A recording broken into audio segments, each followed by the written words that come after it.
نحمدہ و نصلی علی رسولہ الکریم اما بعد اعوذ باللہ من الشیطان الرجیم بسم اللہ الرحمن الرحیم۔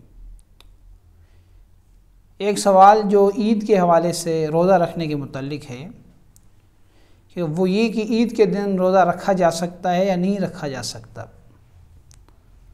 اس حوالے میں حدیث میں واضح طور پر یہ حکم موجود ہے کہ جو عید کے دونوں دن ہیں ان دونوں دنوں میں نبی علیہ الصلوۃ والسلام نے روزہ رکھنے سے منع فرمایا، اور اس کی وجہ فقہا نے یہ ذکر کی ہے کہ یہ جو عید کے دن ہیں یہ اللہ تعالیٰ کی طرف سے انعام کے دن ہیں، اللہ تعالیٰ کی طرف سے مہمانی کے دن ہیں، تو اللہ تعالیٰ کی مہمان نوازی سے منہ موڑنا اور روزہ رکھ لینا یہ درست طریقہ نہیں ہے، یہ غلط ہے۔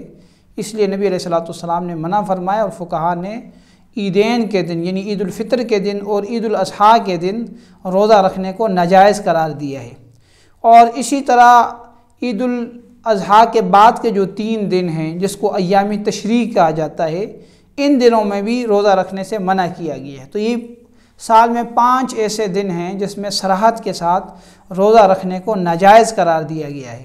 چنانچہ حدیث میں آتا ہے کہ ایک موقع پہ نبی علیہ الصلوۃ والسلام نے حضرت علی رضی اللہ تعالیٰ عنہ کو حج کے موقع پہ یہ پیغام دے کے بھیجا کہ جا کے لوگوں میں اعلان کر دیں کہ ان دنوں میں روزہ نہ رکھیں۔ تو چنانچہ ایام تشریق میں حضرت علی رضی اللہ تعالیٰ عنہ گئے اور آپ نے اعلان فرمایا کہ لا تصوموا فی هذه الايام فانها ایام اکل و شرب و بعال، کہ تم ان دنوں میں روزہ مت رکھو کہ یہ کھانے پینے کے اور اپنی جائز خواہشات کو پورا کرنے کے دن ہیں۔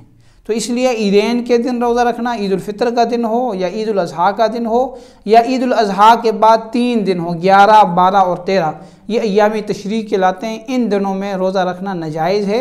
تو اس لیے ان دنوں میں روزہ رکھنا درست نہیں ہے۔ اللہ تعالیٰ کی مہمان نوازی کو قبول کرنا چاہیے، عید الفطر کے دن بھی خوب کھانا پینا چاہیے، جو بھی اللہ تعالیٰ نے نعمتیں دی ہیں وہ شریعت کی حدود میں رہتے ہوئے کھانا پینے کا اہتمام کرنا چاہیے، اور عید الاضحیٰ میں بھی جو قربانی کا گوشت اللہ تعالیٰ کی طرف سے نعمت ہوتا ہے وہ کھانا چاہیے۔ ان دنوں میں روزہ رکھنا درست نہیں ہے۔ اللہ تعالیٰ ہم سب کو عمل کرنے کی توفیق عطا فرمائے۔ وآخر دعوانا ان الحمد للہ رب العالمین۔